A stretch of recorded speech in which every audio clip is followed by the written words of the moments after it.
Hello guys, welcome back to physio की life. और जो आज की वीडियो है वो काफ़ी ज़्यादा इन्फॉर्मेटिव होगी, क्योंकि ये वाला टॉपिक बहुत ज़्यादा पूछा जाने वाला क्वेश्चन था मुझसे।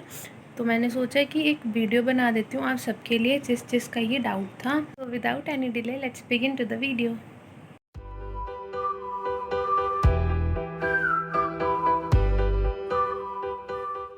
तो इस वीडियो के अंदर मैं आपको सारी इन्फॉर्मेशन दूंगी कि आपकी सैलरी कितनी हो सकती है एज अ फिजियोथेरेपिस्ट, और सैलरी के अलावा how can you earn, and कौन कौन सी जॉब वैकेंसीज़ हैं जिसके लिए आप लोग अप्लाई कर सकते हो।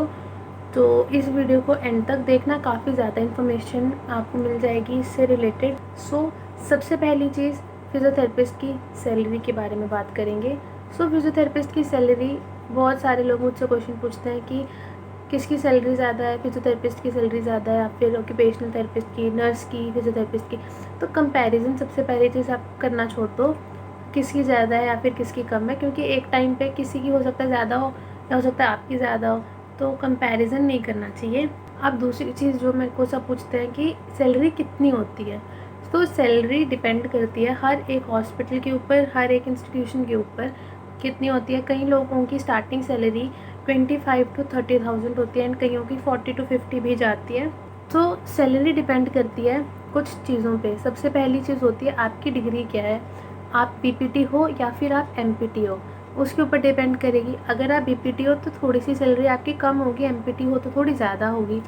एंड आपने कोई एडिशनल कोर्स किया है साथ में। एडिशनल कोर्स का मतलब होता है एडिशनल वर्कशॉप्स लगाई हैं या फिर एडिशनल स्पेशलाइजेशंस, जैसे कि कई लोग पीएनएफ के अंदर स्पेशलाइजेशन कर लेते हैं एंड कई लोगों को मैनुअल थेरेपी में काफ़ी अच्छी स्पेशलाइजेशन दे दूँ। आप किसी के अंदर आपने स्पेशलाइजेशन करी apart from your BPT and MPT, तो वो डिपेंड करता है। Okay, and then second thing which depends is कि आपकी स्किल्स, योर स्किल्स डिपेंड्स। सबकी स्किल्स अलग होती हैं, ठीक है। कई लोगों की मैनुअल थेरेपी की स्किल्स बहुत ज़्यादा अच्छी होती हैं, बट कई लोगों की वर्बल कमांड्स ही बहुत ज़्यादा अच्छी होती हैं, ठीक है। कई लोग इलेक्ट्रोथेरेपी जो मोडालिटीज़ हैं वो बहुत अच्छे से लगाते हैं। सबके अलग स्किल्स होते हैं। आपकी स्किल्स क्या हैं एंड आपकी वो स्किल्स उस जॉब के लिए कैसी हैं वो डिपेंड करेगा, ठीक है। Your qualification, your skills are the most important thing जो आपको वहाँ रिप्रेजेंट करता है when you go for a job interview, और आपको जब जॉब मिलती है। बाकी सारी चीज़ें तो सेकेंडरी होती हैं। तीसरी चीज़ होती है the place where you work.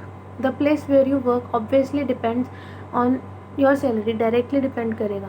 If you are working in an NGO, अगर आप एक एनजीओ में जाके सर्विसेज प्रोवाइड कर रहे हो तो ऑब्वियसली आपकी सैलरी थोड़ी सी कम होगी। अगर आप किसी अच्छे हॉस्पिटल में जाके काम करते हो तो वहाँ पे सैलरी आपकी ज़्यादा होगी, ठीक है। वो चीज़ डिपेंड करती है कि आप काम कहाँ कर रहे हो। And the last thing is that the place where you work, place in the sense the city where you work, कि आप किसी अच्छी सिटी में काम कर रहे हो, मेट्रोपॉलिटन सिटी में काम कर रहे हो या फिर you are working in a town, you are working in a village, that depends the most, ठीक है। क्योंकि सब सिटीज़ के अपने अपने रेट्स होते हैं, सो दैट डिपेंड्स। ये तो हो गया पूरा एक पैटर्न कि आपकी सैलरी किस पे डिपेंड करती है।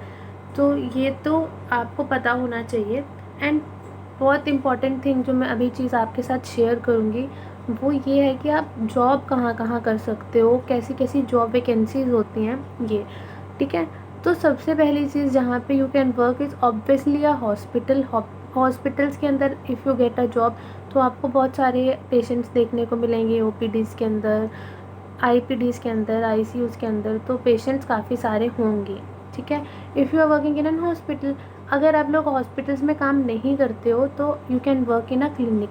क्लिनिक का मतलब होता है कि कोई भी फिजियोथेरेपिस्ट का क्लिनिक अगर है तो आप उनके साथ जाके काम कर सकते हो या फिर आप लोग उनकी गाइडेंस में काम कर सकते हो, ठीक है।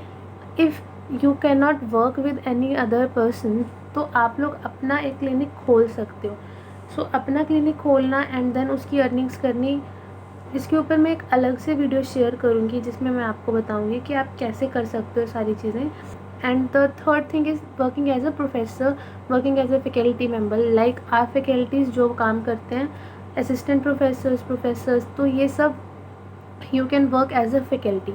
But working as a faculty एक चीज़ मैटर करती है कि आप MPT होने चाहिए, क्योंकि if you are a BPT you can get a job in a hospital और इन अ क्लिनिक, और after some years, after some 5 to 6 years, 10 years, you can open your clinic.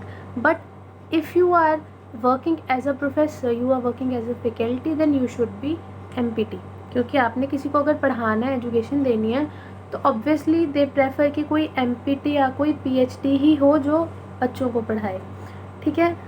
अब सबसे मेन चीज़ जो कि आप सब सोचोगे मैंने मिस कर दी, वो है होम विज़िट। होम विज़िट से सबसे ज़्यादा अर्निंग होती है एक फिज़ियोथेरेपिस्ट की, और ये बात कोई भी नहीं बताता, किसी को भी नहीं बताता, लेकिन ये सच है। सो अगर आप लोग 500 रुपीज़ बेसिक चार्ज ले रहे हो एक पेशेंट से, और आप लोग 6 पेशेंट देख रहे हो एक दिन के अंदर, तो एक दिन की आपकी इनकम कितनी होगी? 3000। अब 3000 रुपये आप लोग एक दिन में कमा रहे हो, 30 दिन में कितने कमाओगे? 90,000। तो ये सीरियसली ऐसा होता है, आई एम नॉट जोकिंग, ऐसा होता है। 90,000 इज़ योर एक्स्ट्रा इनकम जो कि आप लोग खुद से कर रहे हो by your home visits.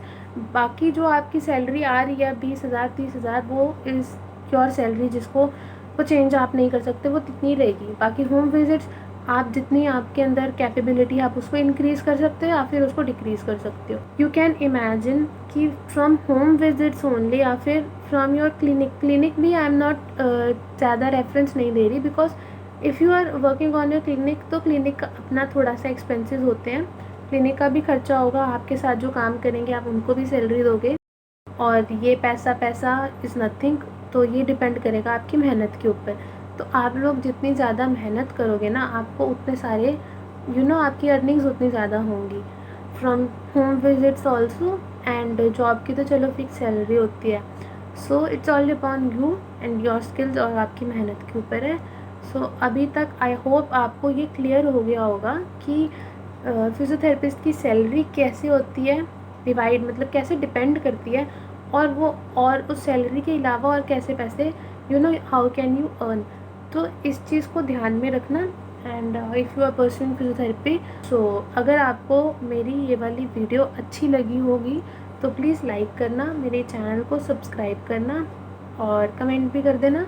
And और अगर ऐसा कोई और डाउट होगा आपको तो प्लीज़ मुझे बताना कमेंट में, मैं आपके साथ एक वीडियो शेयर करूँगी। एंड ये जो सैलरी वाली वीडियो थी एंड अर्निंग्स वाली वीडियो, आई होप थोड़ा थोड़ा आप सबको क्लियर हुआ होगा। इतना ही आज के लिए, और मिलते हैं फिर नेक्स्ट वीडियो में।